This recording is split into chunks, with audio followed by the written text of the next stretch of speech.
Make a new track, Climax, the TrackBlazer, whatever you call it, the new scenario is out in Uma Musume, and boy am I just glad that we're done with Unity Cup. That being said though, there is a lot to take in when it comes to your Climax runs. At first, you'll be wondering what races should I be doing? Then you'll be wondering what items should you be buying from the shop, and then also when to use them. And then what races shouldn't you do? What support cards work, and then a whole bunch of other questions. Well, today, I'm going to try my best to explain to you all the ins and outs of the new scenario, and hopefully, after this, you will have a better understanding of the scenario to help you make better, more informed choices throughout your Climax runs. So, starting things off though, before the run even begins, let's talk support cards. As you've probably heard by now, having high race bonus support cards are very valuable. Ideally, you want about a 50% race bonus. Now, if you have a bit less, it's not the end of the world, but ideally 50 is a sort of good value to aim for. The reason why this race bonus is so important is because at 50% race bonus, every time you race a G1, you will get plus 15 to a random stat instead of just plus 10. For G2s, it's a bonus 4 stats, and for G3s, it's a bonus 2 stats. And then there is of course the SP reward that it also gets a big boost with 17 extra skill points for G1 races. Over the course of an entire run, these small bonuses will all add up. And that is before factoring in the cleat hammers that boost the race bonus by another 20 or 35%. All of this race bonus becomes incredibly important specifically for the final 3 Twinkle Climax races, since these will also provide boosts to all stats. So with a 50% race bonus and a golden cleat hammer, each of those 3 final Twinkle Climax races will get you 20 to all stats per race at the end. As for the composition of what cards you want to use in your deck, you can get away with only using 2 speed cards, even on an Uma with 0% speed growth, since you'll be getting a lot of stats from races, and you can also turbocharge your speed trainings that you do get with items during the run to compensate for the lack of a 3rd speed card. As an example, here are some runs where I did use a 2 speed card setup and I still managed to get 1200 speed. Next up though, let's talk about the new RNG shenanigans of the scenario. And I'll go ahead and say it now, but this pro shop is going to be your new RNG hell. This pro shop will either make or break your runs depending on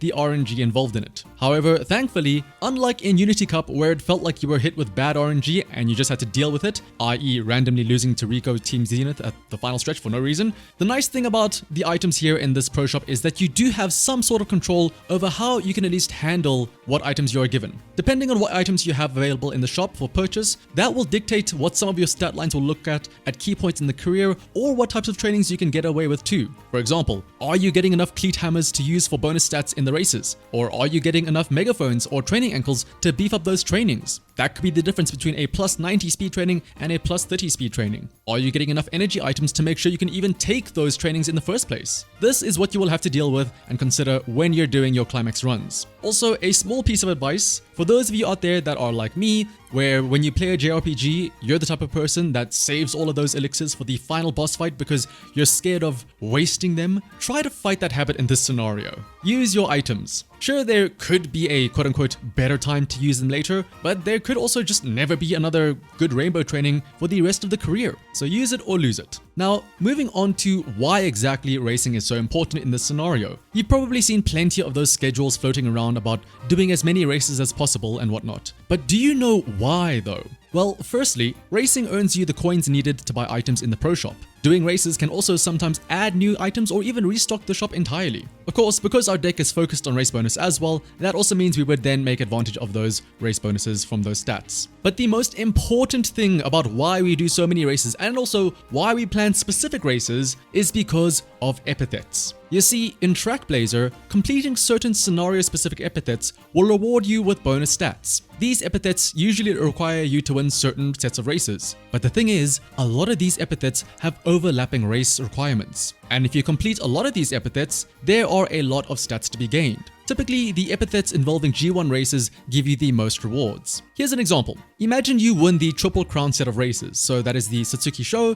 the Japanese Derby, and the Kitka Show. You get the stunning epithet that gives you plus 10 to 2 random stats. If you then go on to win either the Japan Cup or the Arumekinen, that is another plus 15 to 2 random stats. If you also then go on to get the phenomenal epithet that only requires one extra race win, that is another plus 15 to 2 random stats. So by racing like 5 races alone, not only are you getting plus 80 stats from epithets, but you're also getting the other 75 or so by racing the actual races themselves. This is why going into the career with a set schedule of races and a plan revolving around these epithets is so important. And why, if there are any races that you want to make sure you win, it is those G1s. Specifically the Triple Crown or the Triple Tiara races. Now that you know how important races are, next comes the question, what races should you be planning to do? Well, as mentioned, you ideally want to do as many G1 races as possible. Not only do G1s reward the most stat and skill points, but the epithets tied to them also reward the most stats on completion. You do still want to run some G2s and G3s though, even if they reward less. Mainly because there are also some epithets tied to them as well, but also to make sure that you have a constant, steady flow of shop coins and also to regularly refresh the shop for hopefully some nice items. By now though, you've probably seen plenty of schedules floating around for you to follow, and I'll also show some examples of one in just a second.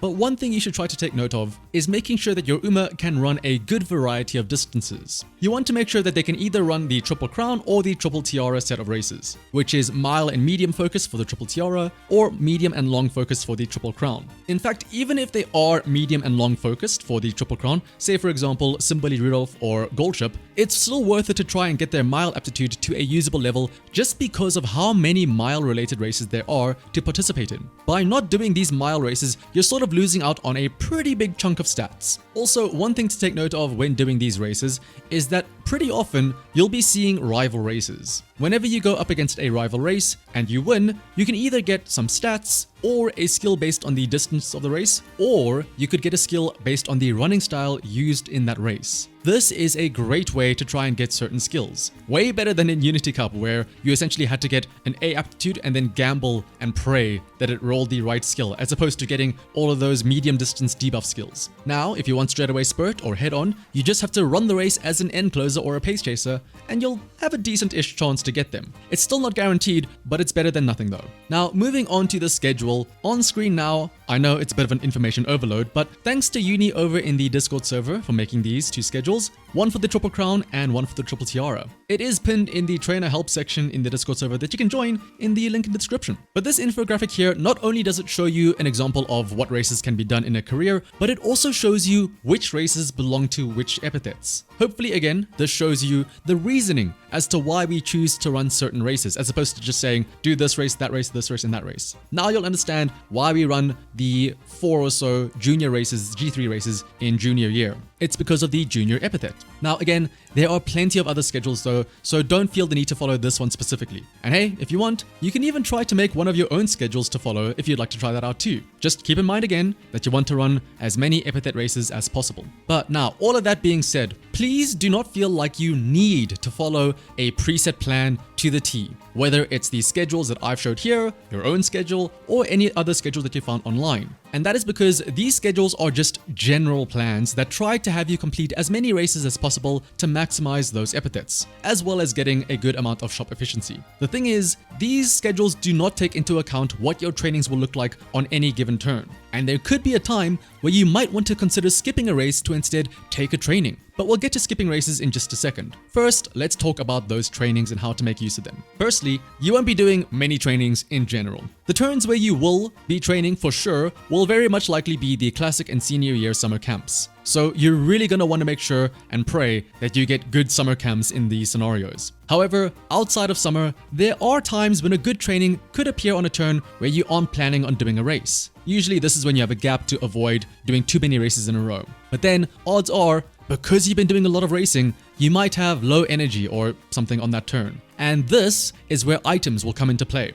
It is on these turns here when you want to use your energy or your mood items to make sure that you can safely take these trainings. Because again, who knows when next you'll be given another chance to take a training, right? And also on top of that, you'll also want to make sure you use your ankles and your megaphones to buff up these trainings to yield more stats. Think of it like this. You're going to be racing most of the time in a career in order to buy items from the shop. And the items that you buy are items such that when a training does appear, you can throw all of those at them to make sure that you can actually take that training and make it worth your while. Ideally, of course, as well, as you head into summer, you've also stocked up on plenty of items to make sure that you can have 4 really good turns of training to take advantage of the facilities all being fixed at level 5 during summer. For the megaphones, because they are a percentage multiplier, ideally you want to save your big 60% megaphones for the turns where you have the biggest amount of a stat gain, which is usually going to be during summer. The ideal scenario is you use a 60% megaphone for the first 2 turns of summer and then another for the final 2 turns of summer. Otherwise, if it's in the middle of the year, the 40% megaphones are also very good, especially because since they last for 3 turns, depending on when you are in the career and when you are in your racing schedule, you might be able to get 2 turns out of that megaphone as well.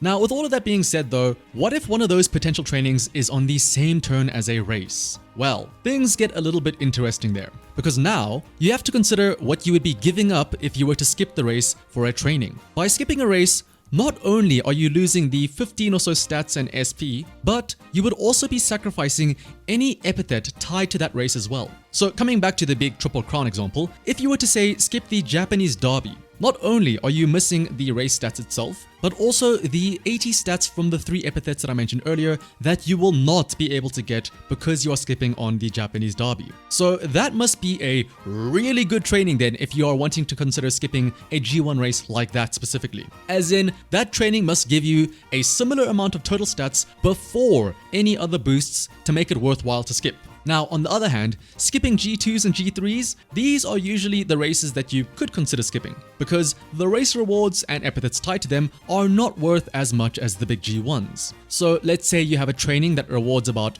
40 total stats. With some boost items, that training could easily outweigh whatever gains you would have gotten from taking that race by stacking, say, both an anklet as well as a megaphone. But looking at these race schedules though, you'll see there are a lot of races, and something to keep note of is managing your energy and your mood so that if there ever is a training for you to take, you are ready for it. Now, as always, running 3 races in a row has a chance of getting a race fatigue and a mood down. But something to be careful of is that if you enter a race with 0 energy, even if it isn't your 3rd race, you could still get race fatigue, so do be careful of that. And in the unfortunate event that you do happen to get a mood down, don't panic, it's not the end of the world. There are plenty of random events, or you could even get Etsuko's elated coverage after winning a race for a mood up. So don't feel the need that you have to always keep your mood at a great mood. It can be tempting to want to use your energy and your mood up items to make sure that you don't have any bad effects from races, but these items should be saved for specifically turns where you need to ensure that you succeed in a training. Entering a race with an awful mood and 0 energy does suck, yes, but you can still win. Now, taking a training turn with an awful mood and 0 energy though, that is a lot worse, and you can essentially kiss that turn goodbye. A neat little trick that you can do though is that let's say you have a free turn and there isn't really a fancy training or anything like that to do on that turn, but you have no energy and you know you're going to be racing in the next few turns. What you could do is you can take a rest to get some energy to make sure that you don't get race fatigue or anything like that, but then likely all that energy that you gain from that rest is going to be used up in those races anyway.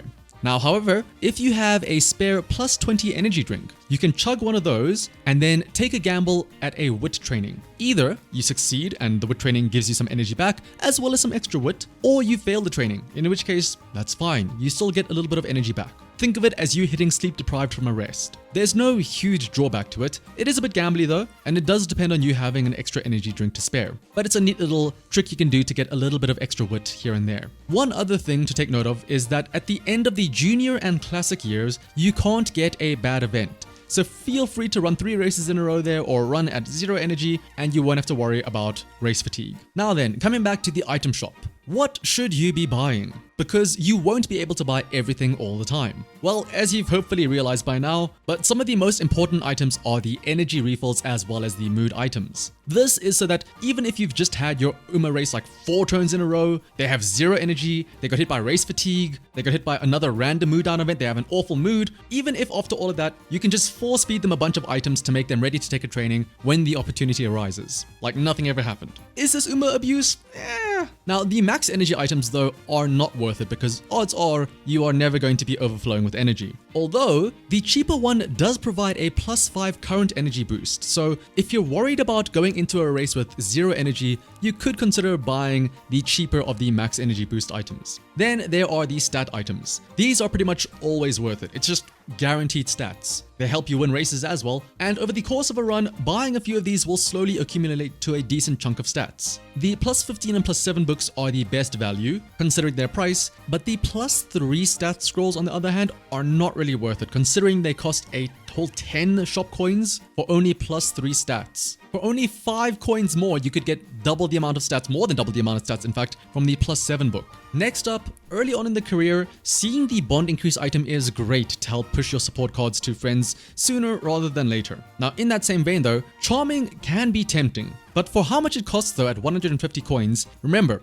charming will increase your friendship gain, yes, whenever you train with these support cards. And are you really going to be training that much again? Remember, you're going to be racing most of the time though, so unless you really need to fix somebody's friendship gauge and it's very early on in the run, taking the charming option is not really the greatest thing ever. Those 150 points could be spent elsewhere. And then there are the cleat hammers. Please, please, please, please, please buy these cleat hammers whenever possible. Use them whenever possible too, specifically on G1 races. Think of these hammers as bonus stats and skill points. Over the course of the run, the small bonuses, as always, will be stacking up. However, just make sure that you have at least 3 golden hammers for those final 3 Twinkle Climax races, because again, those give bonuses to all stats. So you could potentially get like plus 100 stats per race, so like 300 stats in the final 3 races essentially, spread out across all of your stats. Please remember to buy these hammers wherever possible, and also please remember to use these hammers. Don't worry, we've all been there where you click the race button and the moment you click the race button you realize, oh,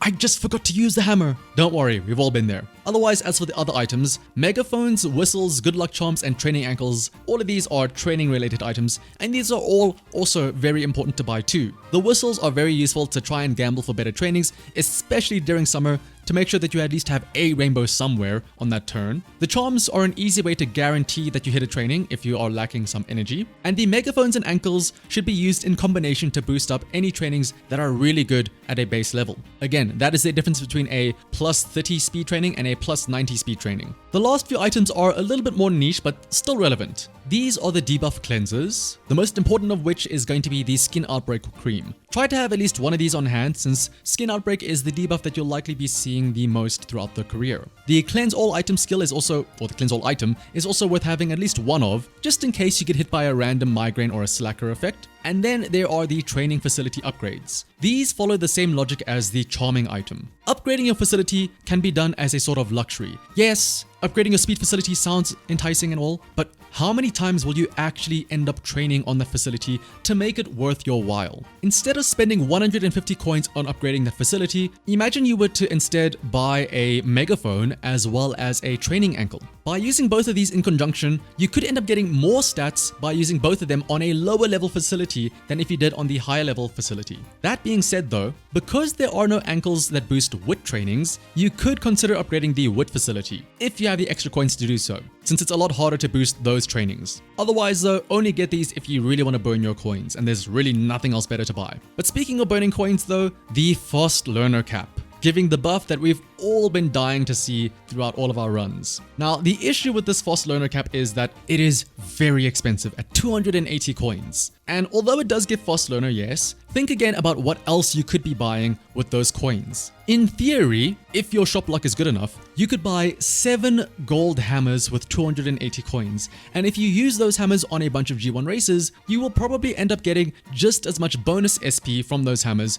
as you would have saved from getting Fast Learner, on top of getting more stats from the hammers as well. But if there is really nothing else to buy in the shop, then the Fast Learner Cap can be worth it still. But otherwise though, that is pretty much everything that you need to know about climaxing in the new TrackBlazer scenario. Hopefully you can walk away from this video having learned something new, and hopefully you'll be able to put it into use in your own runs. Copying a race schedule and blindly following it is one thing, which I think a lot of people have been doing so far. But actually understanding the schedule and knowing when to deviate from it is another skill entirely. It's kind of like chess. You learn all the fundamental rules at first, but then as you get more experienced, you learn when to break those rules that were instilled into you. Armed with this knowledge though, I wish you the best of luck in your TrackBlazer runs. If there's anything that you feel like I left out, feel free to drop them in the comments below to help out any other trainers. But until next time, bye bye!